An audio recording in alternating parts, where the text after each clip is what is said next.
Academic articles like these by Professor Roy Anderson in the UK are currently stating that AIDS will bring about a decrease in population in a few decades, and this will lead to political disturbances in the continent of Africa.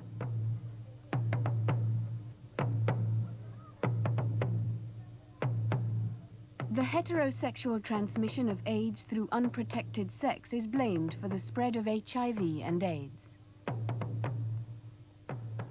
Health education now teaches school children of the dangers of sex without a condom.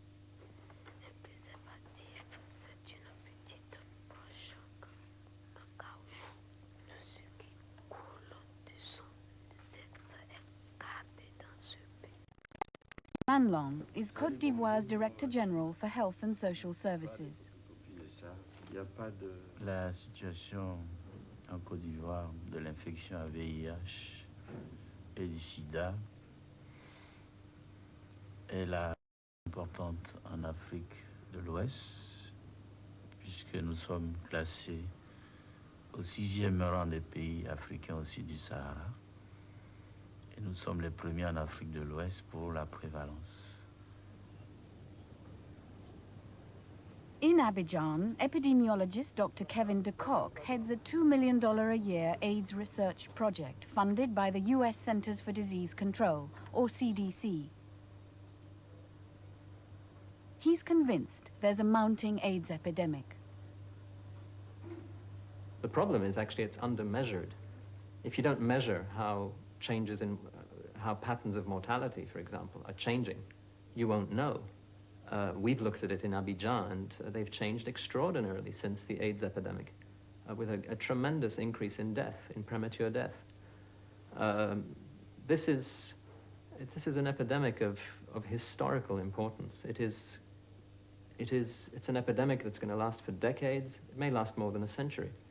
Prophecies of doom for Africa should perhaps be judged against similar predictions that have long been made of an AIDS catastrophe in the West, predictions we now know to be greatly inflated. The committee appointed by the UK government in 1988 predicted UK AIDS figures for '92 that were over double what they turned out to be. In fact, the only scientist who has consistently predicted almost exactly the right figures for the UK is Professor Gordon Stewart. Because those predictions are so erroneous, and because the methods used by and large are the same, I find it very hard to understand why they place such confidence in those estimates for Africa, even though the confidence limits are wide. I mean, at one extreme they're saying a very small number, the other extreme a very large number, and saying that it's not easy in between to decide what's going to happen. But that makes it all the more important to avoid making those statements about statements of doom about whole populations being exterminated. I can't see at the moment that we have justification for saying this. Dr. Harvey Bialy, who has lived and worked in Africa, is deeply skeptical of any current AIDS claims about the continent. Those claims are just that. They are based on no real evidence whatsoever. In fact, the evidence could not really exist because mortality figures for the continent of Africa have never been kept as matters of record by the governments, even within hospitals. These figures are extraordinarily difficult to come by. One group that is being closely observed is the prostitutes of Abidjan. Research shows a much higher incidence of HIV than in the rest of the population. Some of the women have been falling seriously ill and some have died. But prostitution often goes hand in hand with hard drugs. And Abidjan's recent tourist boom has helped finance an escalating drugs problem. As yet, there's no useful evidence as to whether the prostitutes are dying of HIV infection or drug addiction.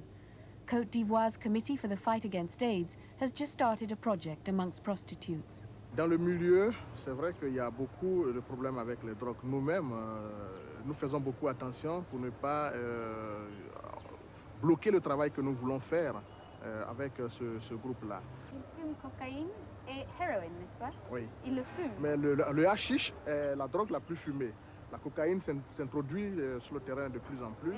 Mais l'héroïne, c'est très contrôlé quand même. Hein. C'est très contrôlé, mais vous savez, dans ce milieu, on ne peut pas tout maîtriser. Many prostitutes, like Alice from Ghana, are not convinced that it's sexually transmitted HIV that's killing them.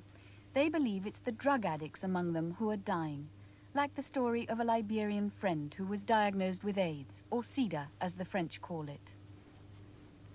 Drug. She take drug too much. So what happened? She was sick? Yes. Even smoking the drug didn't chop. No chop. So she went to the hospital? Yeah. And then what happened? And no half medicine. She died for them. She died. Why did she have no medicine? No half money. No money. No money. So she died. Yeah. And was that SIDA, do you think? No. What was it? Then said the SIDA, the doctor can terms SIDA. It's not SIDA. You don't think it was SIDA? No, no, no. What So do you maybe think it was? drugs. These girls are consuming hard drugs in a smokable form, namely heroin and cocaine in vilely adulterated versions for the first time in the history of Africa. And these drugs began to make their way into Abidjan in 1985-86. They are epidemic amongst certain classes of prostitutes right now, and these are the only girls that are getting sick.